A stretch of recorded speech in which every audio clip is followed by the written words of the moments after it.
out to the 10, 15, 20, 25, 30, 35, 40, 45, 50, 45. There goes Davis. Oh, my God. Davis is going to run it all the way back. He's going to win the football game. Like your 1v1 against Mitch and Ron. The first one is the moon fake. It's got to be the alligator. Fucking alligator. I don't know how much an alligator weighs. Let's say an alligator weighs 400 pounds. I have no fucking clue. That fucker weighs 4 tons. I don't know. Boys, Travis Kane and TJ, and welcome to the TKT podcast, the 2 Kill Time podcast, a sports 2 Kill Time podcast, episode 3 of the sports edition of this podcast. And we're going to go ahead and jump right into our first segment, guys, the Momentary Knockout, which is a segment where we just run through the biggest sports stories that we feel happened this week. It's just quick hitters. We talk about some of them in the podcast, some of them we don't, some of them we really don't care about, but we thought you should know about them anyways. Anyways, here's the Momentary Knockout this week. Unanimous rookies in the MLB, Gunnar Henderson of the Orioles and Corbin Carroll of the D-backs. Shout out the D-backs for making the World Series. They didn't win it, but both of them win unanimous Rookie of the Year votings. Saints, big news over there in New Orleans, lose Derek Carr, Michael Thomas, and Marshawn Lattimore all in the same game, all different injuries. I don't know if any of them are coming back. I didn't do too much extensive research into this news story. Giants are just as bad as everybody thought they are up to this point. We talked about them last week. We're going to talk about them again this week. It's not just because of Travis's sadness, but they've been outscored 89-17 in their season series against the Cowboys. And fun fact for everybody here, they have the second worst TPRR, which is the True Power Rankings rating in history of the TKT podcast. In the 3 years we've done this, prior to the TKT podcast, they have the second worst ever at 15.2. If anybody doesn't know, we rank them out of 16 teams in their respective conference. The only one worse than this was the Jags at 15.6. Jaden and LSU had a record-scoring game with 606 total passing yards and 5 total touchdowns. Jane Daniels just having a career game, of course. Love to see what he's going to do for the NFL when he gets there. Also, MLB free agency market is here. Shohei and Belgium turning down $20 million qualifying offers, and they aren't the only ones, which ushers in the largest MLB free agency pool I think we've seen in a few years. Next fun fact for you is the Joshua Dobbs candidacy race for NFL Comeback Player of the Year. I think is at an all-time high. I think he should win it. I don't think Darnell Hamlin or whatever his name is has done enough since he's came back from the injury of what happened last year. Prayers up. I'm glad he's healthy, but he has not played enough for me to win the Comeback Player of the Year. Also, Caitlin Clark becomes the Iowa's all-time leading scorer as the Hawks beat Northern Iowa. Are you ready for the score? 94-53, just absolutely walloping them to get the all-time leading scoring title for the Hawks. And guys, that is our momentary knockout. What do you think? What do you want to start with? What do we want to talk about? First off, wow. There was a lot there, both good and bad. Mm-hmm. Yeah. Really We're hit both definitely sides. in the block, though, on that true power ranking. Yes. TKT podcast. Yes, sir. Second worst all time, boys. All time. So Hold on a second. I've done I've done the power rankings for a while. I think I've done them probably since 2018, 2019, but didn't keep track until 2020. So this is technically our third year of doing it. It's our second year of doing the actual TKT power rankings, of course. And we usually don't go to the end of the year. We usually start out and do like the first 10 or so weeks. This year, obviously, starting the podcast later. We're doing the end of the season, which is much, in my opinion, much more true to who the teams are. Because in the first 10 weeks, everything fluctuates. People are still finding themselves.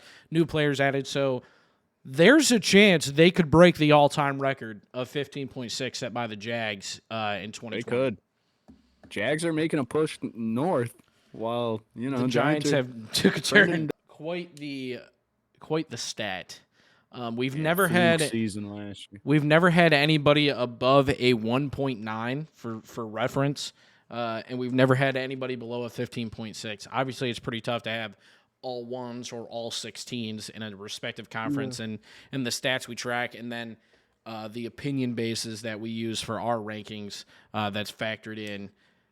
And it's just 1.9. 1.9 was 3 years ago. I want to say it was the Chiefs. I'd have to pull it up. but I'm pretty sure it was It'd probably Chiefs. be It was the their Super Chiefs. Bowl year. Yeah, my guess was it was Kansas City. But. Yeah. We do obviously it gets kind of close. Like right now, I think the highest one this week is 2.0, which is oddly enough the first seed, of course, but it's not who anybody really is going to think it's going to be. I don't think anybody anticipated this team was going to jump to number one. They only went up 2 spots from last week, but anyways, yeah, the Giants are rough, man. 89-17 against a big division rival. They are not looking great. They are 2-8, and 5 of their 8 losses are away. Hey, at least you guys don't have to play Dallas again this year. Yeah, the good news is you're Philly 1-3 twice. at home, Yeah, at least that's out of the way. but you had to play the Eagles twice. Yeah, Yeah. I think I read up on this either Sunday night or last night. I'm not really sure, but I know Tyrod isn't coming back or isn't eligible until after our bye week, which is week 13. yeah, Damn. So for at least the next 2 to 3 weeks, there will be Giants talk on here about how bad they are and how many It's games Danny we DeVito lost. time. Danny DeVito time. Yeah, Danny DeVito. Danny DeVito time. He said. But yeah. Yeah, So with the Giants, man, we talked about them a lot last week, and like you said, we don't want to get too into them. Yeah. But it's Tommy DeVito, right? Not Danny. It's Tommy. Has 2 touchdowns. He has 2 touchdowns. Tyrod has 2 touchdowns, and Danny Dimes has 2 touchdowns. Obviously, all with considerably different playing time with the Giants this year. So I mean, I guess that's good. I don't know what y'all can do. I mean, I don't think Danny stays with the team next year, even after his contract. But I don't see him going to another team. Do the Giants stay with him? You know, like I really can't see a world where it plays out well for him after this. Yeah. right. Because no matter where he goes. our draft pick, I believe our first round is through Arizona.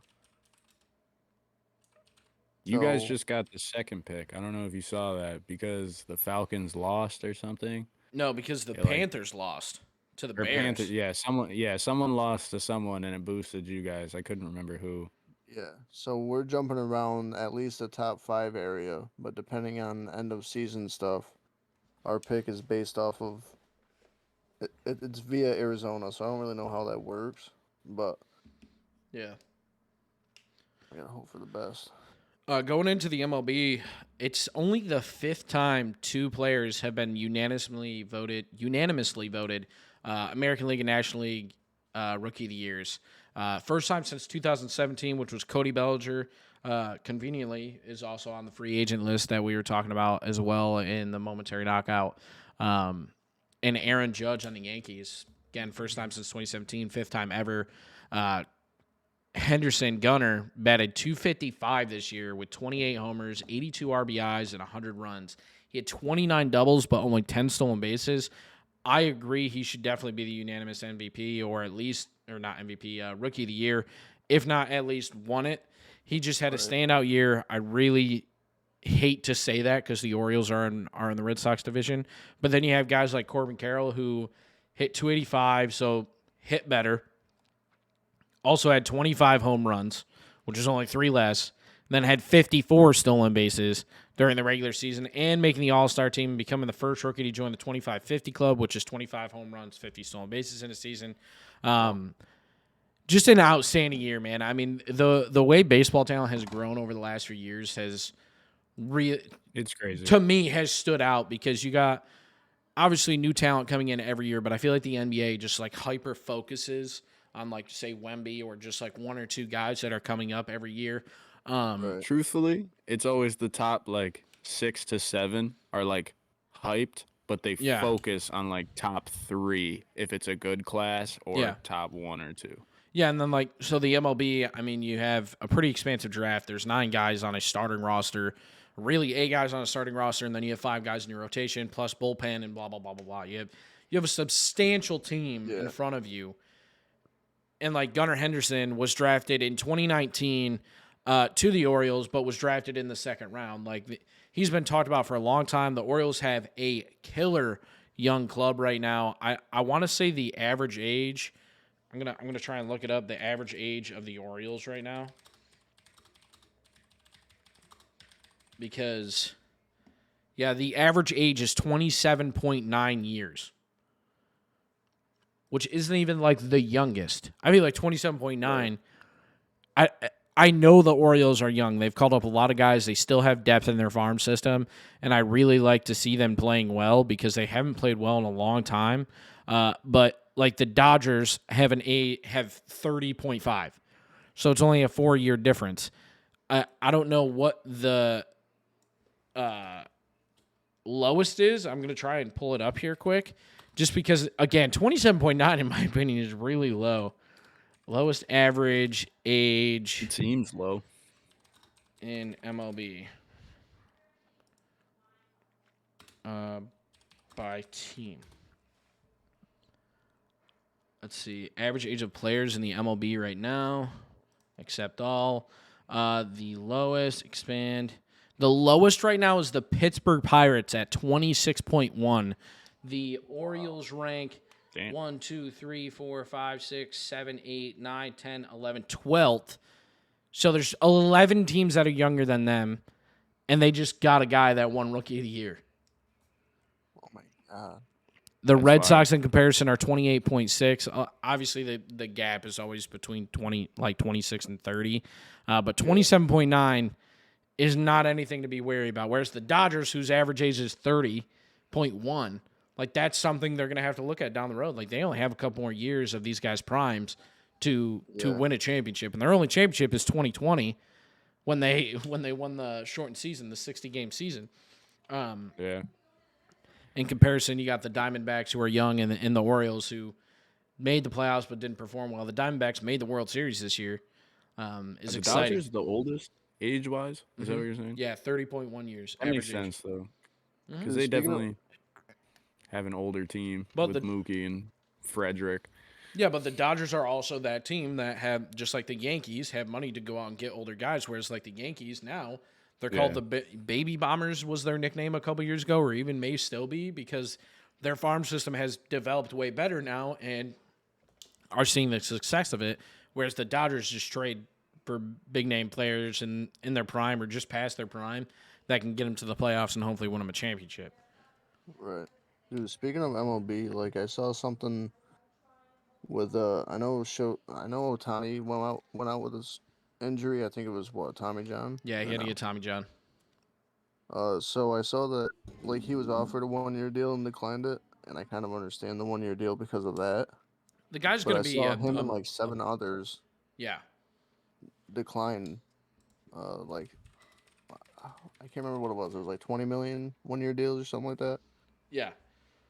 So he's obviously the number one free agent right now. The Angels just didn't do enough. I mean, they obviously submitted the qualifying offer, but I mean, in terms of on field, didn't do enough. Like they simply did not do enough to keep him around. Yeah. He's a guy, generational talent, the next Babe Ruth, et cetera, whatever you want to say.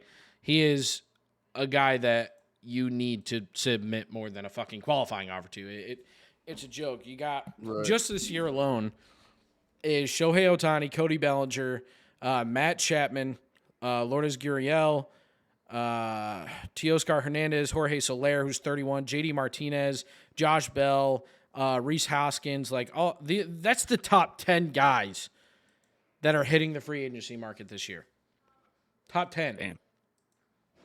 And I know maybe some of you guys that are listening don't recognize all those names, but like to me, those are household names. I watch a lot of baseball, and those are guys where it's like, okay, these are impactful players that when they arrive on a roster, when they arrive in that lineup, they're going to make a difference day one. Look at JD Martinez. He won a World Series with the Red Sox, went to the Dodgers. He's played very fucking well with the Dodgers. You got Shohei Ohtani, the best two-way player since Babe Ruth, and the only two-way player that I know of that has had success on both sides to that extent. Even Babe Ruth in the later career only hit, you know what I'm saying? Like it's just he's going to be that guy that is going to go out and get 10 to 15 wins every single year on the mound and hit 250 plus with 40 home runs and 80 RBIs. Like you have to offer more than the qualifying. Isn't Ohtani taking a step back though from pitching? He has to because of Tommy John, but he can still DH. But that's only supposed to be for this year. I wasn't sure if that was just this season or if he was. That was going to be my down question. his pitching. Is he going to be like? Is he going to have the same role?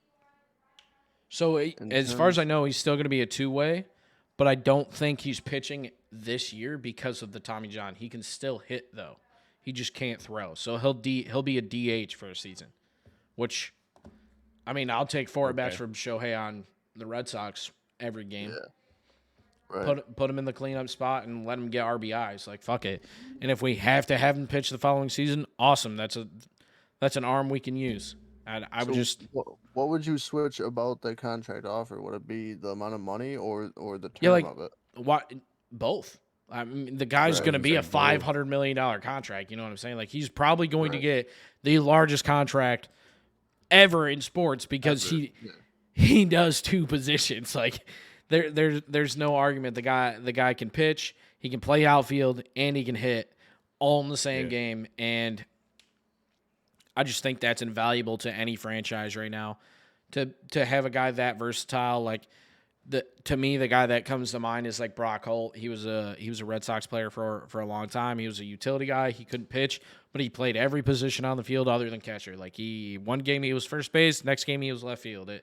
It didn't matter, and to me, that's more important than the guy that can only play right field and hits 250 and 40 home runs. You know what I'm saying? Like, give me a guy that if someone goes down, I can throw in. Like, I'm not saying that right fielders isn't valuable, but give me a guy that can play every position every single day and go out there and perform in every single position every single day.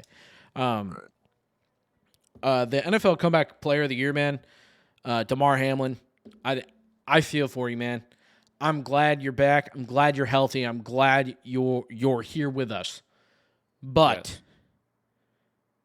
you have not played. Yeah, has he even been on the field? I think he's played one game. And this is gonna sound fucked up, but the Bills were going to cut him. Mm-hmm. They wanted to, and then that happened. So they had to re-sign him. They weren't going to cut him after all that. Yeah. They can't. Yeah, and I mean, if you look at their depth, bro, like, he's 4th string. Yeah, he's not even. And it's not a bash on him. Like, I'm not trying to dog this guy. Like, he's a much better athlete than 99.99% of fucking people on this planet. Yeah. But he does not deserve Comeback Player of the Year if he has not played. I'm sorry. Yeah, I agree. I'm sorry. Joshua Dobbs, a guy who got cut by 2 teams last year and has been on 2 teams this year and is a dog on the fucking field right now with the Vikings. Granted, it's the Vikings. They have great wide receivers. Their defense is okay. Good running backs, like good old line. I get it. He did okay on the Cardinals. I was going to say. He only got 1 win, but look at the Cardinals, bro. Right. The Cardinals are not a great team. They are not a great fucking team. They got their 2nd win of the season this week.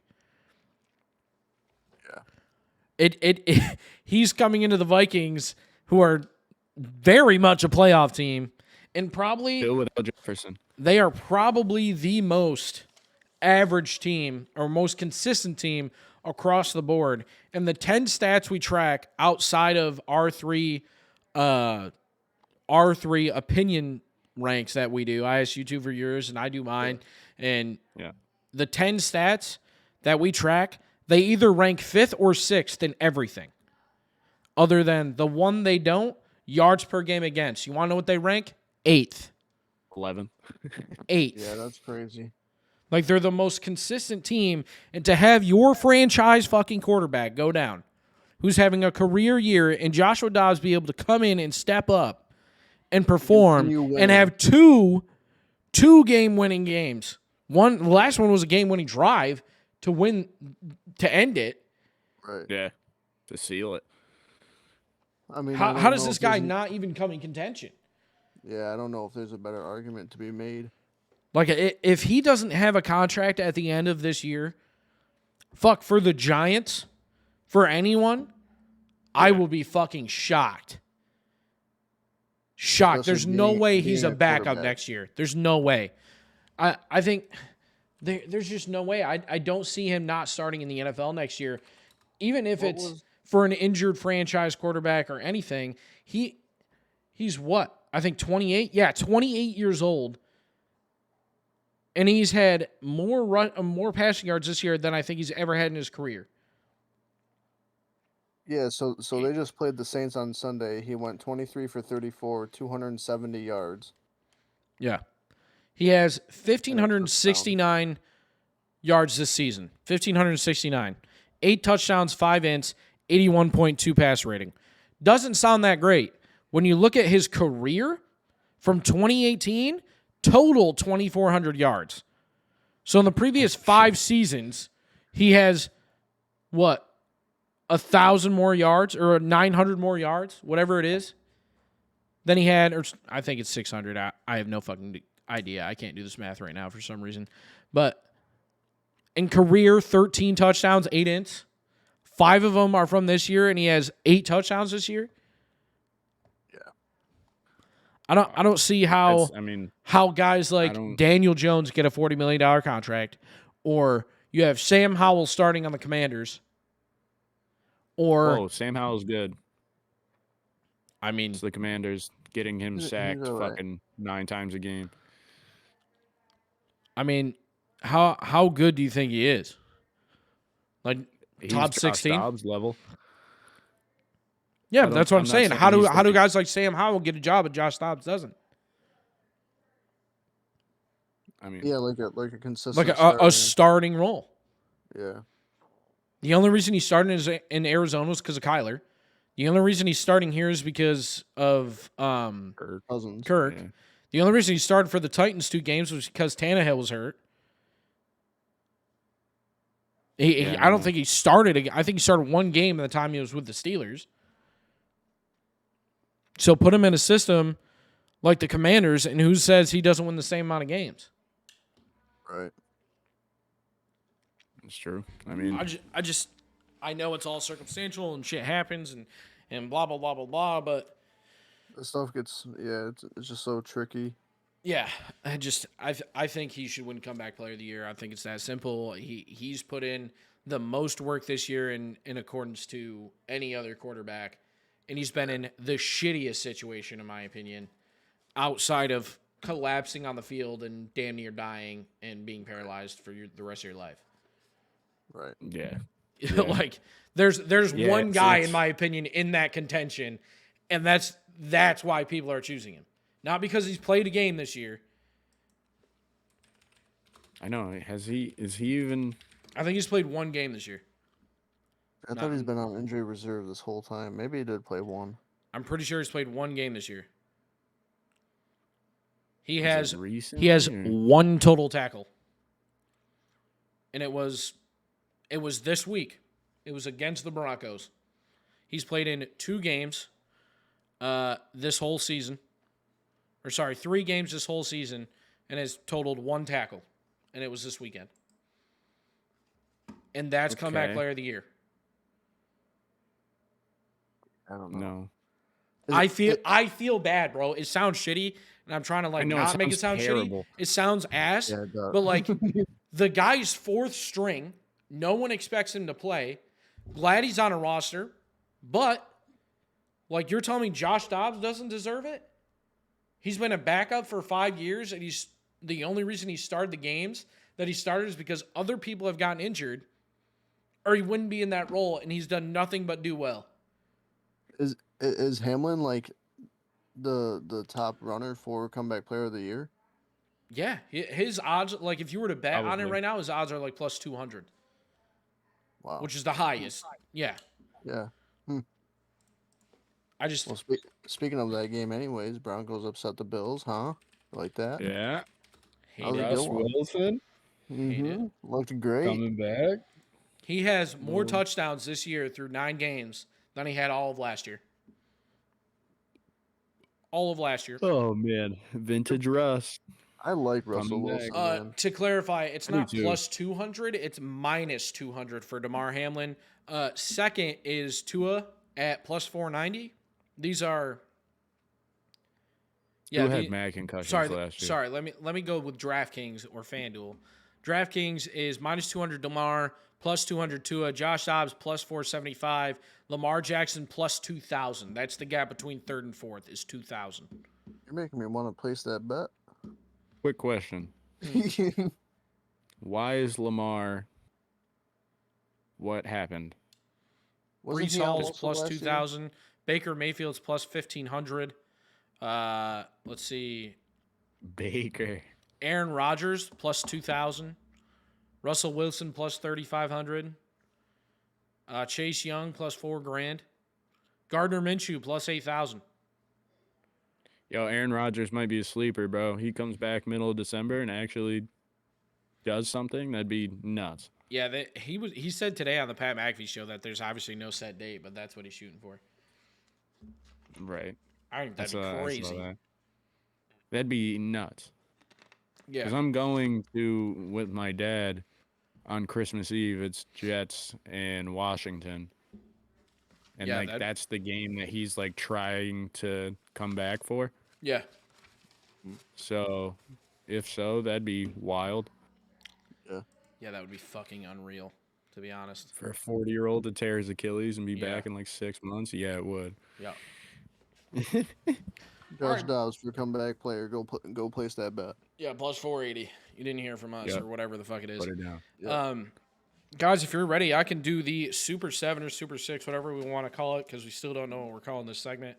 And then we can get into the power rankings, and we'll get into our records from last week for what we picked. Yeah, we can do. Which didn't go as well as I think any of us hoped, but it didn't go terrible. So that's good. Yeah. Okay. All right. Want to do a 6? I'll set it for 6. Yeah, we can do 6.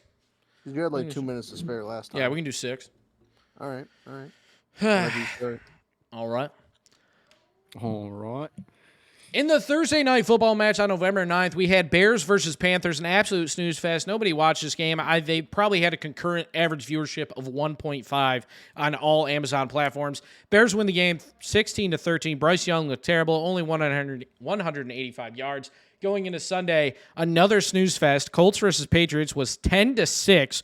Gardner Minshew mad is 194 yards with 1 int. Ramondre Stevenson, 20 carries and 88 yards. Going into probably the biggest upset of the week, Texans versus Bengals. Texans pull off a massive win with a last-second field goal, 30-27 over the Bengals. Bengals fall down to 5-4 to third place in the division of the AFC North. CJ Stroud, 356. He is my man. He's way better than Bryce Young, in my opinion. I said it from the start. I will always stand by it. Devin Singletary, 30 carries, 150 yards. Saints versus Vikings. The Vikings pull off another big game, as we already mentioned, 27-19. Josh Dobbs, 268 with 1 tutty, with TJ Hawkinson getting 134 of those yards. So exactly half. God. What are the odds of that? Exactly half. 11 receptions, 134.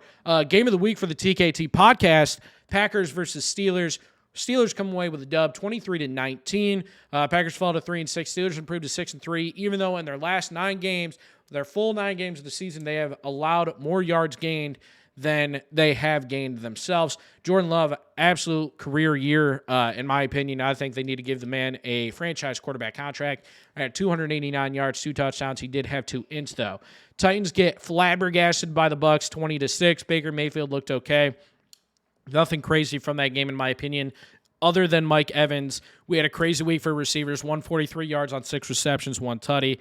49ers blew out the Jags 34-3. Brock Purdy, 3 touchdowns, getting back into form. Christian McCaffrey, 17-game streak broken of scoring a touchdown every single game. He was probably the only one on their offense not to score this game. Ravens, Browns. Ravens go down 33-31. Another big matchup this week for the Ravens as well. Is Lamar Jackson, 1 touchdown, 2 ints, but he had a great game in the air, 223 yards minus the 2 ints. Cardinals, Falcons, another close game, 25-23. Kyle Murray leads game-winning drive in his return game, 249 yards, doesn't get a touchdown, has 1 int. with McBride, who I actually picked up for my fantasy team this week, had 8 receptions and 131 yards. Solid pickup for me. Lions, Chargers, 41-38. Lions improved to 7-2. I think they're the real deal. I think they're going to win their division this year unless the Vikings actually truly do get their shit together with Jared Goff going 333, 2 touchdowns, and then David Montgomery leading the way with 116 yards and 1 touchdown. However, Jahmyr Gibbs also had a great week. I will mention that. Cowboys, 49-17. We already mentioned that. I'm just going to skip right over that game. We don't need to put him through this. However, Dak Prescott has 11 400-yard games in Cowboy history. He has the most. All other Cowboy quarterbacks combined have 9. Commanders lose to the Seahawks. Seahawks improve to 6-3, 26-29 victory. Geno, almost a 400-yard game, goes 369 for 2 touchdowns. Jets, Raiders, another snooze fest. 16-12, Raiders get the dub. Called that one. I think I was the only one that picked the Raiders this last week, but hey, we move on past that. Monday night, big game for the Bills. Bills fall to 5-5. I don't think anybody saw that coming. I don't think anybody saw the Bills losing to the Broncos. We talked about Russell Wilson getting 18 touchdowns so far this year, which is 2 more than he had last year. James Cook, 12 carries, 109 yards, and Russell Wilson, 2 touchdowns through the air. Boys, what are your takeaways from those games? Wow. Russell Wilson looked amazing. Best he's looked. Yeah. Do we think Easily. it's Sean Payton? Do I think Sean Payton's the problem? Or the answer? Both? I don't think he's the answer, but I don't think he's the problem there. Yeah, No, I I agree. think it's- I mean, I think he was a little bit of a bonus, but Yeah. I think obviously. he's helped, but I don't think he's the answer. I don't think any head coach can be the answer. right. Bill Belichick Yeah. proves that the last 3 years. No head coach okay. can make that player be the best he can be. They're not on the field. Yeah, like they cannot increase their performance on the Yep. field that day. All they can do is come up with playbooks, make play calls, and bring morale up. I know that sounds really stupid to say, but Yep. Bill Belichick proves that every single week on the Patriots. Every single week that a head coach cannot be the end-all, be-all for a team. Does not matter. Right. Doesn't matter. The Cowboys game, CeeDee Lamb had like 189 yards or something. That was his 3rd straight game with 150 plus. A killer week for receivers this week, man. Yeah, Devin- making history. He had a game. Nico Brown, 172 yards in the air. TJ Hawkinson, 134. Mike Evans, 143. George Kittle, 116. McBride, tight end, another one, 131 yards. Keenan Allen, even 175. Brandon Cooks, 173. Bijan Robinson, 119. He's a running back. And then, yeah, so what was that? 8 wide receivers or tight ends, receivers in general, going over 100 yards. And I want to say I read something this week in the NFL. It was the most single-digit games in one single week in NFL history or something like that. Let's see, 1, 2, 3, 4, 5, 6, 7, 8, 9, 10. Yeah, 11 games of the however many were played. Damn. Yeah. The who Single did the digit. Patriots play? The Patriots played the Colts. It was 10-6, I was gonna say, yeah, that with one the was a lone snooze fest touchdown as being well. scored in the first quarter. Yeah. Patriots just cannot find ways to score. So, do you think it's a Belichick or a Jones problem? I think I don't both. I think think it's I really think it's Jones. both. I think it's both. I think I don't know if Jones is the right quarterback for Belichick. I don't know if Belichick is the right coach for Jones. But when he was drafted, that's what everybody said was this guy, like he's the same stature, the same play style as Tom Brady. Yeah, I don't know if the game is changing so much to where Belichick's time is just basically done. Yeah, it's here. You know, like it's not the same league that he had with Brady. That's for sure. I mean, it's basically a definitely running different. quarterback league now. I mean, Yeah. in It's my also why opinion, we other like than do like this Brock podcast, Purdy. man. What? I said that's also why we do this podcast. It's so like I guess it's fun in the sense to talk about sports because there's so many different variables and like Yeah. factors and why things happen. And it's Yeah. like no one really knows. We just all like plot and scheme. It's awesome. I love it. Yeah, but like you have complete downfalls like the Patriots, like the Giants, and then you have teams like the Lions who have been good on paper for the last few years but are finally putting it together. They're 7-2. Or teams like, I mean, the Packers are finally, in my opinion, catching their stride with Jordan Love. Right. Now that Aaron Rodgers is gone, they've looked good or okay week in, week out, in my opinion, the last couple weeks, the last 3 or 4 weeks. And they're 1-4 away, 3-6 at home. Yeah, I mean, even like the Steelers being 6-3, super solid. You have the Bills at 5-5, which is the Bills, who should, I mean, be a 8-2 team or whatever, and then you have the teams like the Steelers who have been outgained in the air, on the ground, every game this season, but are 6-3. Because one, obviously, yes, the defense is fucking great. Like, yeah, defense the wins definition championships. of defense winning games, man. Yeah, like really are. But we've also had the offense step up when we need it. Right. I mean, Kenny Pickett in the fourth quarter, he's not great all game, but in the fourth quarter, he's usually pretty good. I can't remember. Hold on, game-winning drives since 2020. I think Patrick Mahomes leads the way with like some random thing. Probably. That's wins by quarterback. Hold on. Game-winning DJ, I'm going to ask you drives. this question now. Obviously, you can answer it whenever, but what do you think the Okay. Packers are going to need to take the next step? Because Jordan Love is clearly like a good enough quarterback to get you guys wins. I could say this right now. We need secondary, corners, and safeties on the defensive side. I feel like our front seven is very underrated. We're young. Just re-signed Rashawn Gary, which was a big secure. And then offensively, we need a wide receiver. I think for Aaron more Jones, corners or better offense, do you think they suggest trading Jair during his prime? I think that's an option they explore. I think they could if they maybe like another corner and a pick. Yeah, but I just don't see why they would do that. Why would you trade a top 3 corner in the league for a worse corner? Yeah. But we definitely need a receiver. I don't like how A.J. Dillon is our second running back. I love A.J. Dillon. This is about to get really fucking bright. He has not been pretty good. He's invisible in the passing game. Yeah. You know when he's coming in, like that. It's gonna be a run. Yeah, or it's gonna be some short. Right. And I love AJ Dillon. Like, it's weird. It's weird. I don't know how to explain it, but like he just doesn't. I don't know. Like all these teams have a great. Like Aaron Jones has been really good, as always. How old is Jones now?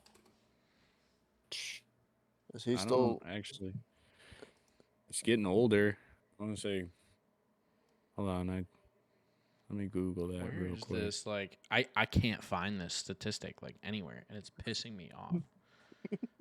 It's making me so fucking mad because it says that it's supposed to be there, and it's just not there. Aaron Jones is 28. So, I think Jair is only, what, 26?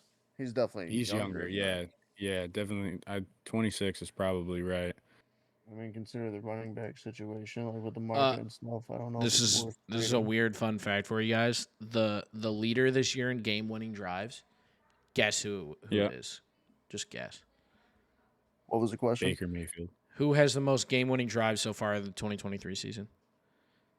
Baker Mayfield. No, I'm kidding. They pick it. Hold on. It's not going to be anybody. No. Okay. Just think of starting quarterbacks. Trevor Lawrence. You're never going to guess who it is. Desmond Ridder. He has 4. Falcons, huh? Yeah.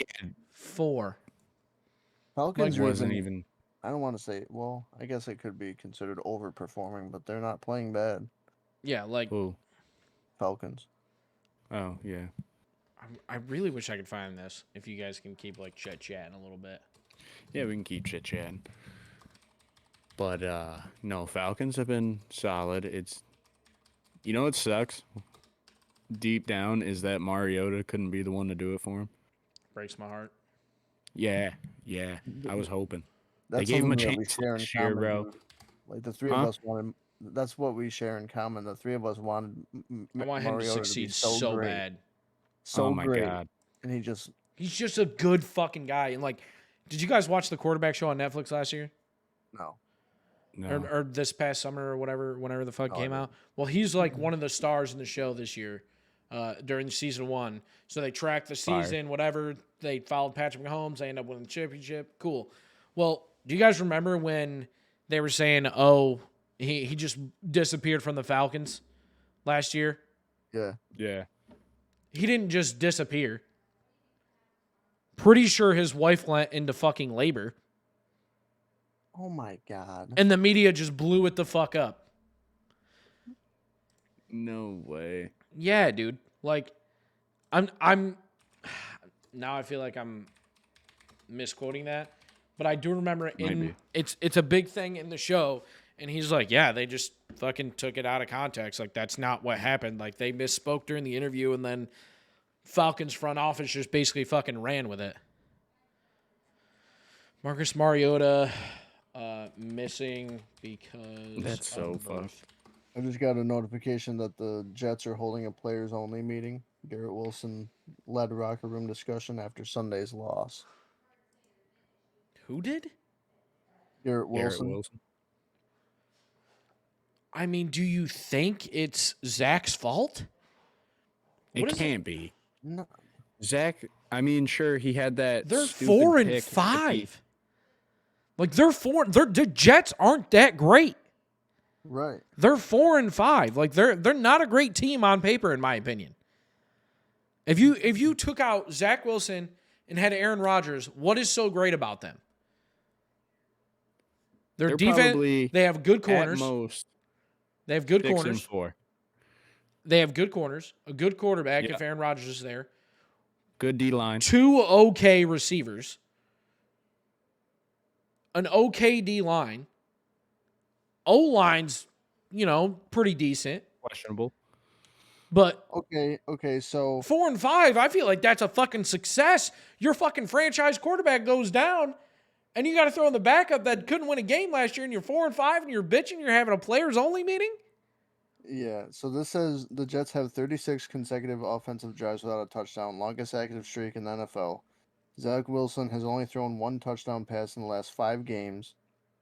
I don't know how to say his last name. I'm going to assume this is right. Robert Saleh. The coach? I think coach?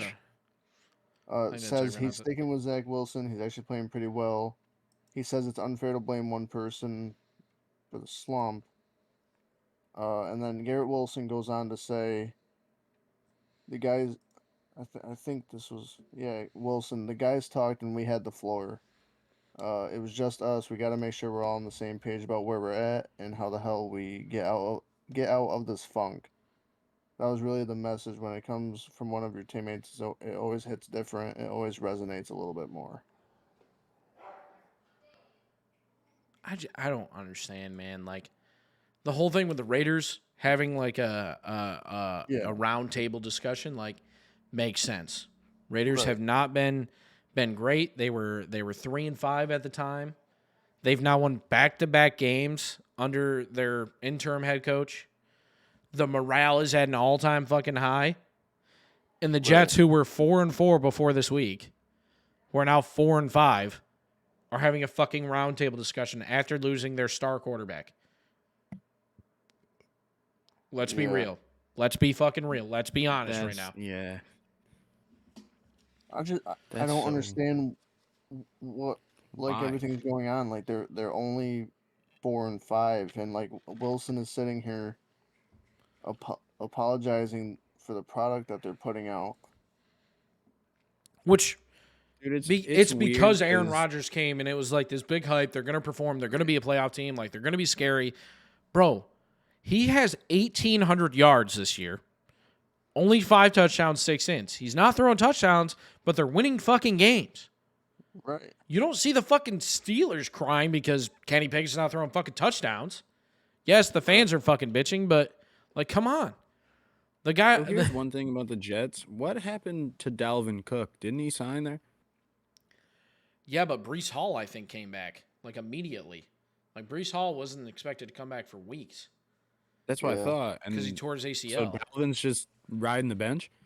I think so. So I don't know why I'm still on this, but so Garrett Wilson's just been saying so much. Like, we don't want to finish the season and look back like we should have done this earlier. So let's talk about it now.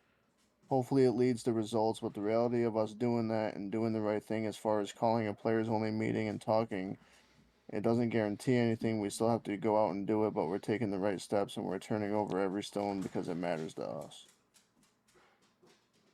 See, this is weird because I always felt like this was building because obviously, yes, they did bring in Rodgers, and then Rodgers goes down, so now everyone's like, oh, now we got to go back to Zach Wilson. So I feel like anytime the team underperformed, it was going to be Zach's fault. So for reference, his QBR rating this year, so last year he played 9 games. He had 1,688 yards. This year through 9 games has 1,863. So 200 more. Has 1 less touchdown, 1 less interception than he did last year through the same amount of games. Passer rating is a career high at 74.6. Ooh. It's ass, but a career high. Career high. Yeah. The most games he's played in the season was 13. His rookie year, he had 2,300 yards. So in the next 4 games, he needs 500 yards to hit that. He is having a career year. They're 4-5. Doesn't have the touchdowns. I understand. QBR's the highest it's ever been. Ever. Has taken the most sacks through 9 games in his career. He's 11 less sacks than he had in his 13-game season. He has the longest pass of his career. Completion percentage is the highest it's ever been. Yeah. And he's attempted only 80 less passes than he did in his 13-game season. Last year, again, he played 9, has 60 more pass attempts, and he has a higher completion percentage through 9 games. By 5%. Yeah. And while I was that's significant to me. That's a great year for Zach Wilson. While I was reading that article, that this is from like Bleacher Report, and it was saying how the Jets head coach, he's a good head coach and all that. And so this kind of brings me to something I've always said, and I've been saying a lot more recently, is whenever you look at stats, like people always just say, look at the stats and it'll tell you, but you have to be careful with that because stats only tell you what you want to see because that's what you're looking up. Yeah, I'm a big statistic guy. Always have been. Right. I'm a numbers guy. I think numbers prove a lot. But that doesn't matter. Because if Tom Brady goes out and has a 5,000-yard season, but they only win 6 games, what does that matter? Right. Will that happen? No. If someone's throwing for 5,000 yards, they're probably winning more than 6 games. It's statistically proven. Yeah. But shit like that happens all the time, especially in the NBA. I mean, guys put up 50 points, 40 points, triple doubles. Look at Russell Westbrook. Put up triple double, averaged a triple double. Did they even make the fucking playoffs that year? That's the only memorable part of that team. Right. That team did fucking nothing. Round. Well, and there's been a year or two where he's averaged a triple double for the season, and they haven't made the playoffs. Yeah, and that's kind of what I'm talking about. Is like when people go to look at Zach Wilson, and the people that are looking there are saying he's ass and he's garbage. They're looking at the 5 touchdowns to 6 interceptions, but then they're not looking at the quarterback rating. Like he's having a career year. Yeah, like it's a 74.6. It's not fucking great. Right. It's not good. It's not even good. But it's the best he's produced. It's the best he's ever been. He has shown gradual progression year over year. Last year he only played 9 games, and he was pacing the same amount of yardage, the same amount of interceptions, with a better pass rating and better completion percentage than he was the previous year in less games. This year he has the same amount of games as last year with 200 more yards. Yes, he's down 1 touchdown, 1 interception.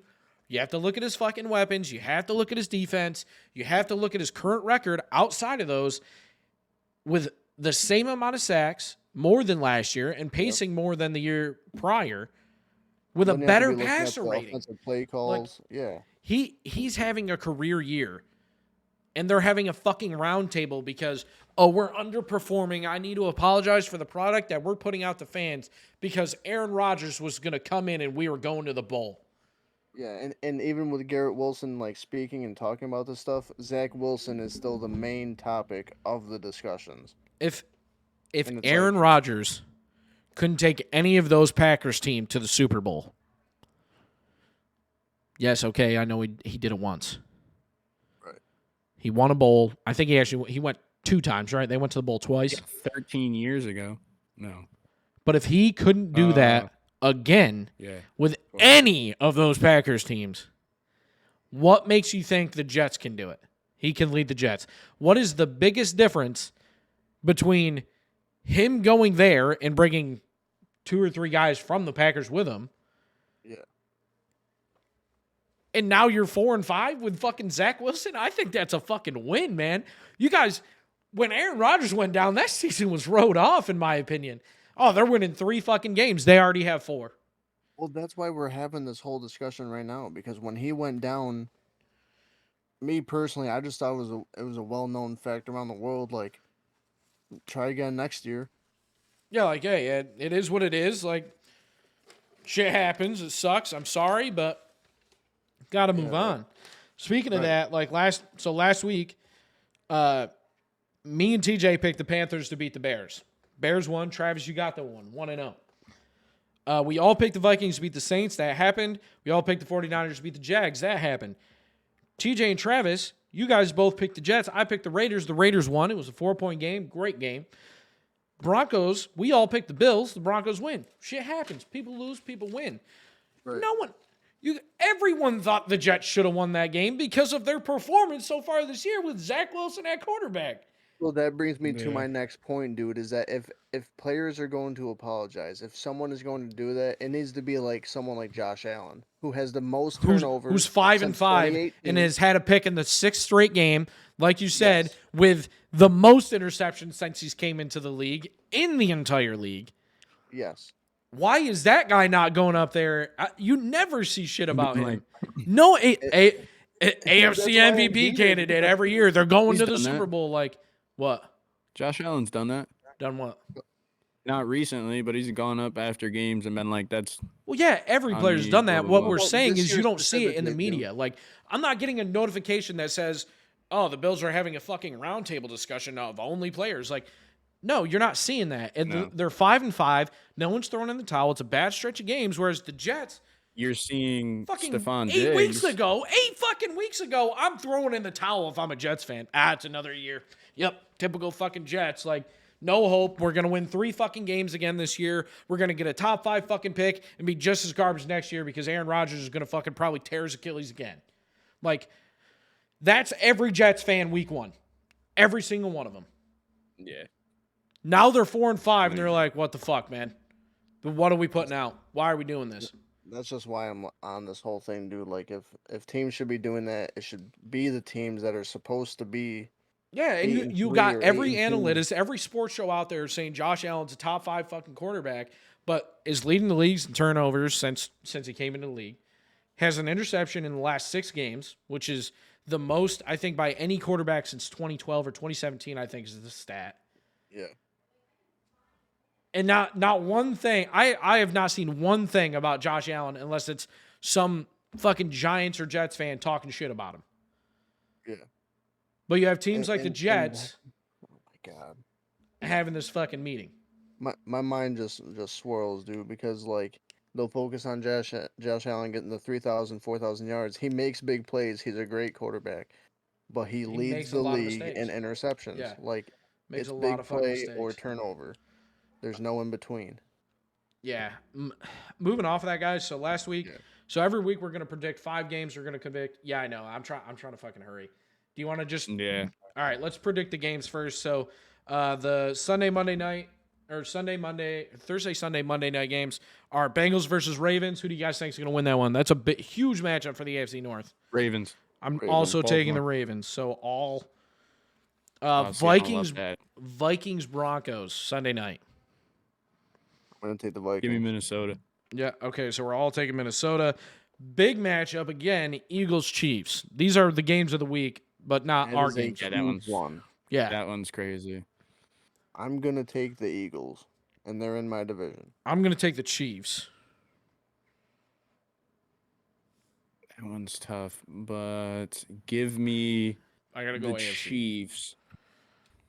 I got to go AFC just because I'm an AFC fan.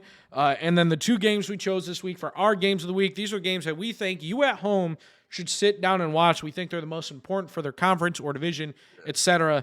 Is Dolphins at Raiders. Again, Raiders 5-5, Dolphins 6-3. Dolphins haven't beat a playoff team yet this year. They've really only kind of crushed the shit teams. What do you guys think? Dolphins. I'm gonna take. See, I feel like I'm I taking want to take Fins. Miami. Yeah, I think I'm gonna go Miami. Okay. I just don't think the Raiders are good, bro. Like I think they have a second wind, but people are dogging the Chargers, and I think the Chargers will finish better than them this year. And then big matchup for me personally: Steelers at Browns. Big divisional game. huge game. Same record. I think it's going to be super fun to watch. The Steelers won the first one. Nick Chubb rematch essentially without Nick Chubb, if that makes sense. It's going to be a lot of hard blows, a lot of hard hits. I'm was gonna take the obviously Steelers. taking the Steelers, of course. So I'm gonna go ahead and take the Browns. I think they split this year. okay, fuck you. I don't appreciate that, but I can respect it, I guess. So I'm alone on two of them. Yes, you are alone on two of them. Me and TJ have the same pick so far this season. Me and Travis are 3-2, and TJ is 2-3 with the picks last season. TJ, buddy, it's been good Yeah. knowing you. Yeah. I know you got to go to work. Boys, I do indeed. Got to get the bag. So I understand. All right, man. peace out, fellas. See you, buddy. Our cameras are going to be super fucked up for anybody watching on YouTube, but I'm not fucking fixing it because the only thing we really have to go over is the power rankings, which I'm just going to do the top 10 just real quick. So the 49ers last week were third. They're up to first.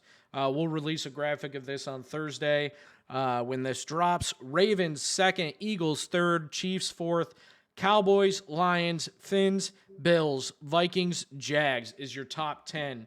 The biggest shockers for me, in my opinion, were the Giants, and it's because of the 15.2 thing. They fall down to 32nd. They're the shocker for me this week. They win the shocker award. Biggest mover are the Broncos and Steelers going up 4.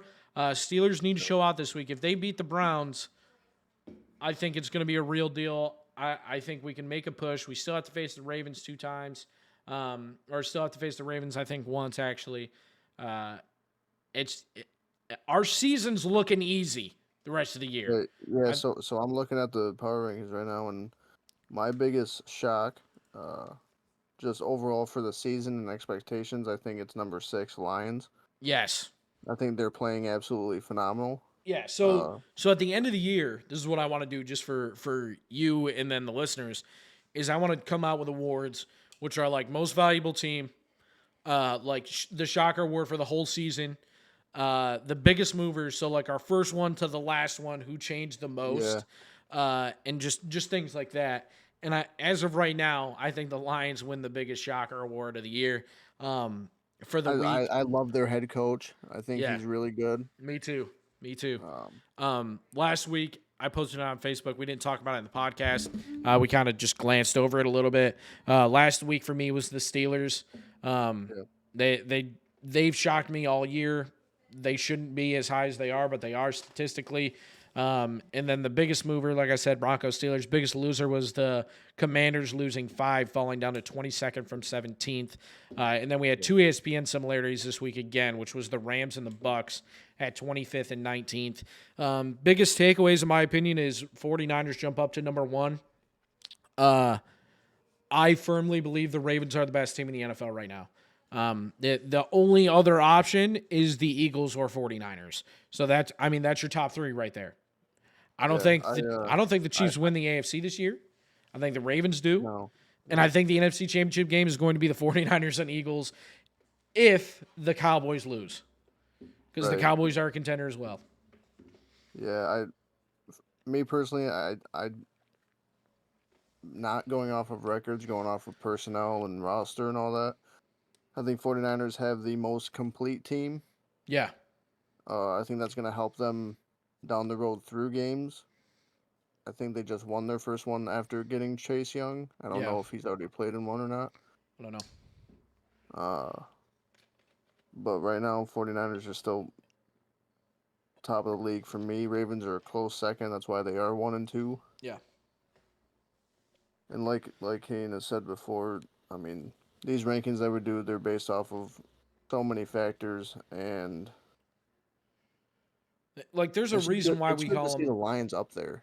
Yeah, like there's a reason why we call them pure power rankings, because it's not just fucking some random guys giving you their opinions. Yes, our opinions are factored in.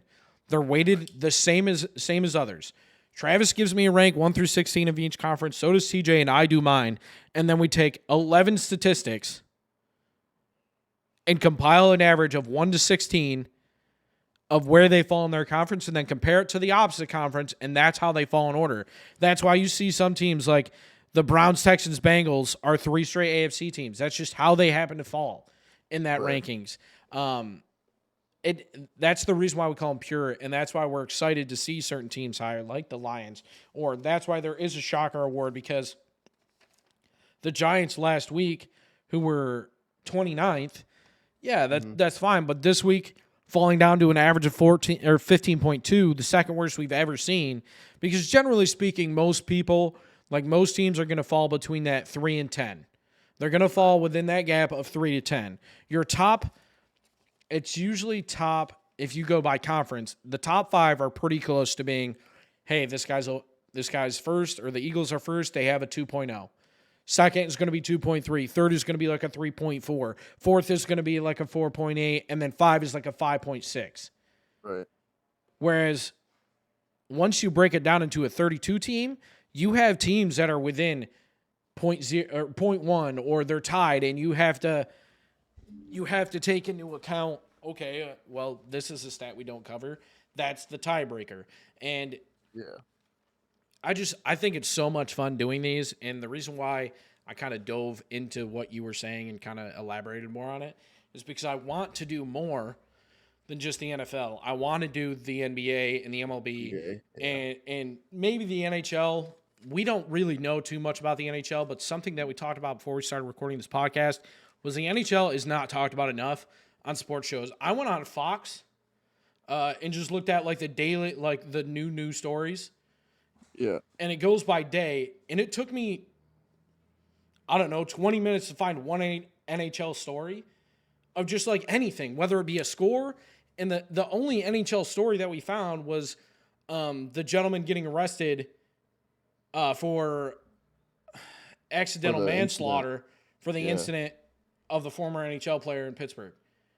That's a problem. Like, why is there not coverage? So we do want to talk about that more. We're going to start talking more about the NHL next week.